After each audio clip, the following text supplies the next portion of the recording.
Hello and welcome, and in today's video I'm going to share with you the top 10 most difficult Ark tames, so let's get into it. In at number 10 we have the Desmodus, and this is just one of those creatures which, albeit isn't going to be the most difficult tame out there, getting those blood bags for that first Desmodus is definitely going to be a challenge, and also just surviving the whole thing and getting to the area where they spawn is quite a challenge as well, especially when there's so many of them all in one place and you just want to tame one of them and you don't want loads and loads of these things after you. And obviously the getting of the blood bags will be a pain, as it will take ages to extract a blood bag like every 5 seconds from your body. But it's definitely well worth the tame. The Desmodus is one of the most useful tames out there, especially for its sanguine elixir, as it is an absolute taming cheat. Next up we have the Bloodstalker, and this has the exact same taming method as the Desmodus. But why is it more difficult? Well, blood bags are not easy to get on Gen 1 in any circumstance at all, as yes, once you tamed your first Desmodus you have yourself a blood bag farm, whereas that simply isn't possible on Gen 1, and you just have to keep doing that same method and getting hundreds and hundreds of blood bags to actually get yourself a really high level Bloodstalker. And these are definitely essential on the Gen 1 map, as they are pretty much the only creature which you can use to get around, as flyers are banned on that map. And they're a pretty good shout on Arboration 2, as flyers also aren't allowed on that map, although you do have creatures like the Rock Drake, whereas on Gen 1 this is your only real creature which you can use to travel around at great speed, like the Rock Drake on Arboration. Now, next up we have the Giga, and I was going to put the Giganotosaurus in this spot, but I decided to just discount it on the list, as actually that tame isn't too bad and it can be somewhat friendly compared to the Giga tame, especially considering how little resource you need for that tame, and albeit sometimes it can be buggy, I would say the Giga tame is still just a little bit harder because of the amount of resource you need for this thing. And yes, you can trap this thing pretty easily and then you just have to stand there and shoot it, and it's not going to be the hardest tame in the world, but obviously it is still going to be a very difficult one, and considering its size and absolute mass as a creature, you kind of expect that. But hundreds and hundreds of trank darts does definitely take a while to get, and it is pretty difficult to get, as crafting all of those narcotics and then all of those arrows is just going to take a lot of time.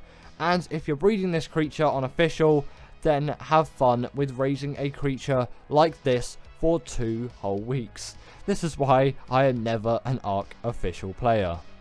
Now, next up we have the Golem, and this creature is essentially tamed by shooting cannons into this thing's face, or you can use rocket launchers, but it is a lot harder to do it with that method, albeit cannons' mobilities are absolutely terrible, whereas the rocket launcher you can aim pretty easily. It's just more difficult to actually get it to work with the rocket launcher for it to deal enough torpor before the creature actually dies, as the rocket launcher is more of an attacking weapon where no one, absolutely no one, is going to use the cannon to raid a base in a PvP scenario or anything like that. Rocket launchers with homing missiles will probably be used at some point, and they definitely are used to destroy metal bases, but not cannons. That is kind of more of a taming weapon, which can be used to tame things like the Golem and also creatures like the Astrocetus as well. And it definitely does make the tame very difficult, as the cannons are hard to aim and very, very expensive. But it is well worth it, as these creatures are absolute beasts of scorched earth, and they can tear through any creature that spawns on that map. Now we have the Basilisk, and this is the first Arboration creature on the list, and actually the next 2 creatures after this are Arboration creatures again. Arboration creatures are actually significantly harder to tame than one may think. And in terms of the Basilisk taming method, it seems very simple on paper. Just get some Rock Drake eggs, that's your only real option on Arboration, but you can use Wyvern eggs, and you can use Magmasaur eggs if you want, and then drop them in front of it without aggroing it, and then it will eat them, and then you have yourself a tamed Basilisk. but aggroing it is very easy, and obtaining those eggs, especially rock drake eggs on Arboration, is very, very difficult if you don't have a rock drake already. And even if you do have a rock drake, it still is a challenge to go all the way down into the red zone and get those eggs and bring them back up. The Basilisk is definitely a hard tame, but a very fun one which you should do at some point, as long as it doesn't bug out, but you know, it's Ark. Now we have the rock drake, and you may be telling yourself, well, isn't the Basilisk a harder tame as you have to get the eggs and also not de-aggro it?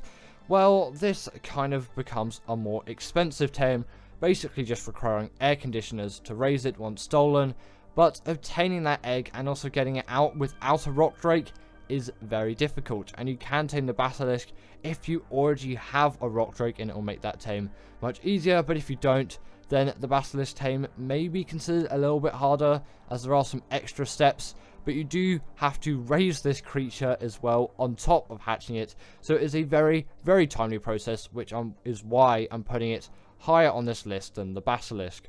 But once tamed, this is a creature which is essential on Arboration, and if you are playing Arboration, then you definitely want to tame these things, as this is pretty much your only real way of traveling around the map like you would with a flyer, and it is such great achievement once you obtain one of these things, and it is so worth getting one of these things, and you definitely really should try and get yourself a rock drake as soon as you can. Albeit they are very difficult tames, it is definitely attainable to an Ark player with any moderate level of experience. And the Reaper had to be on this list. This creature is one of those tames with an immense amount of steps. Again, somewhat seeming simple on paper, requiring you to get this thing down below 1,000 health, get impregnated by it, and then just raise the Reaper baby. But there are so many little things which you'll need to do in between that. Firstly, finding a Reaper, then building a trap to actually damage down that Reaper, then going up to it and getting impregnated by it, which can lead to you dying if for some reason it doesn't want to do the impregnation thing. You can tell its health is low enough when it has a red glow. Then after that, you need to get loads and loads of XP to get this Reaper to be as strong as possible. Then after it's raised, it's going to kill you so many times, and Reaper pheromone glands are going to be used to kind of put yourself in the position that the Reaper mother would be in. But once tamed, it is well worth it, as these are the beasts of Arboration. They deal so much damage, and no creature can really stand against the Reaper. They're even stronger than the Giga, really, in my opinion, in terms of force, and they're a lot smaller in terms of their size as well, and they have a hell of a lot more mobility over something like the Giga. In at number 3 is the Rhyniognatha, and these creatures are very irritating and difficult to tame, as their tame method just has a wealth of steps. And on ASE at the moment, and just into the future on ASE, you will just have a hard time finding these things on the island or Lost Island in any swamp biome, as they are incredibly rare. Whereas on ASA, the spawns are somewhat fixed, and they're really not difficult to find at all. So it's significantly harder on the older version of Ark due to their spawns, but you can always just raise your dino count, do the dino wipe command, or anything that helps the spawning of dinos, as long as you're on single players. The dino wipes command, if you wanted to know, is destroy wild dinos, if you didn't know that already. Don't just put destroy all dinos. I can't remember what it is. There's a command like destroy dinos. That will destroy your tamed dinos too, and you don't want to do that at all. So destroy wild dinos, and that is going to dino wipe all of the wild creatures on the map. And in terms of this thing's taming method, you'll want to kill a male Rhyniognatha to get its pheromone, which is a challenge in itself because they have a lot of health and they pack a punch in terms of damage. Then get a Bronto on all of those items which are on screen if you want 100% effectiveness. The Bronto isn't strictly necessary, just use any kind of large creature, but the Bronto is definitely the advised. Then really you want a net gun for this, so net gun it. And then after that, you're going to want to damage this thing down to a really low amount of health, as low as you possibly can. You may need to hit it a couple of extra times. I'm using Awesome Spyglass mod here, but that isn't on ASA at the moment, and so isn't the net gun, so you'll need to trap it in that case. And you can always use the magnifying glass if you don't have any kind of mods to see this thing's health. The torpor isn't really necessary. Then you're going to want to feed that pheromone into your Bronto, or whatever creature you're using in this case. I'm not sure what creatures can be used. The Bronto is definitely advised. Then afterwards it will come out of its kind of net trap, and then it will impregnate your dino, which is where you want to feed it all of those resources. Then it will collapse over and your Rhyniognatha baby will be born. In at number 2 is the Shadowmane, and this creature really seems like a very, very simple tame on paper, but in fact it isn't at all. This creature just has a wealth of things which can go wrong with it, namely that this creature will just like to aggro onto everything, and you're going to need things like ghillie and probably a trap as well to do this fully successfully, or at least with the most amount of ease. And then getting the fish at the right size as well can just be a challenge in itself, because you know, Ark is Ark. But before we get into number 1, I just want to list a couple of quick honourable mentions which didn't make it onto the list. The Troodon has to be mentioned on this list, so does the Giganotosaurus, the Noglin, the Astrocetus, the Astrodelphis, the Titanosaur, all of the titans which you'll find on Extinction, the Managama, and the Hesperornis, all having their own varying difficulties in taming methods. So let's get into that number 1 spot.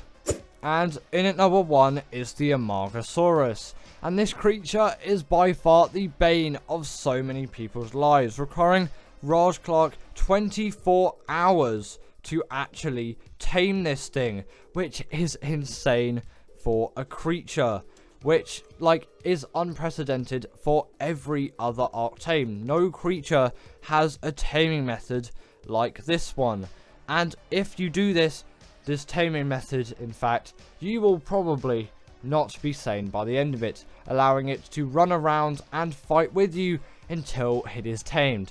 This is the absolute bane of any Ark player's existence. But we can't forget the Fenrir too. This thing is it's just too difficult. So thank you to my wonderful patrons Ekaterina Puchkova, Karina Thorne, Dominic Masijewski, and Ethan Tapia, who have all supported me through Patreon or through YouTube memberships. If you want to join this list, then go join Patreon or YouTube members, but thanks to all of these guys.